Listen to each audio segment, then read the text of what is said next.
Le Parti communiste chinois a menti à sa population depuis le début de l'épidémie, mais certaines personnes ont risqué leur vie pour transmettre les véritables informations de l'épidémie. La colère populaire monte. Le 1er avril, Raphaël Glucksmann, député européen, a écrit un commentaire sur Twitter.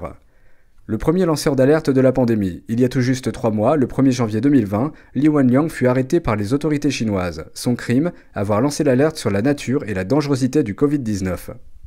3 mois après la mort du Dr Li Wenliang, le monde entier mobilise tous ses moyens pour lutter contre l'épidémie. La communauté internationale commence à se rendre compte que, suite à la dissimulation volontaire des informations par le Parti communiste chinois, PCC, l'épidémie se propage à une vitesse fulgurante sur toute la planète. D'après les articles publiés par des experts des centres de prévention des maladies dans The New England Journal of Medicine, le Dr Li Wenliang n'a été placé en confinement que le 12 janvier, alors qu'il y avait déjà 7 personnes travaillant dans le milieu médical qui étaient contaminées entre le 1er et le 11 janvier. Mais le gouvernement n'a pas informé à temps la population, déclarant sans cesse qu'il n'y avait pas de transmission interhumaine du Covid-19. Bien que le Dr Li Wenliang nous ait quittés, de plus en plus de Chinois commencent à dévoiler la désinformation du Parti communiste chinois et à exprimer ce qu'ils pensent du fond de leur cœur. Parmi eux, Fang Bin, un simple citoyen de Wuhan.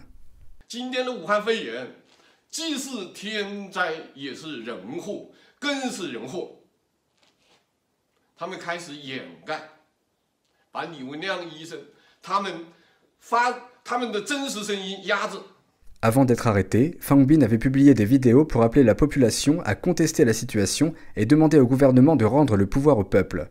Il a dit que la cruauté de ce virus était loin d'être à la hauteur de celle de ce régime totalitaire.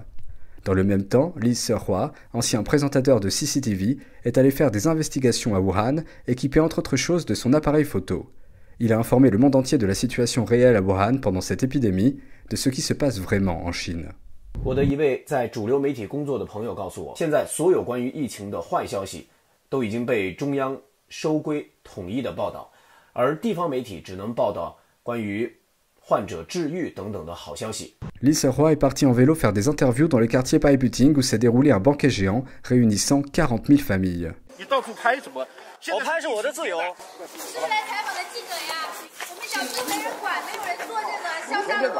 Il s'est également rendu dans les crématoriums locaux pour comprendre ce qui se cachait derrière l'annonce, recrutement avec de très hauts salaires de personnes pour porter les cadavres.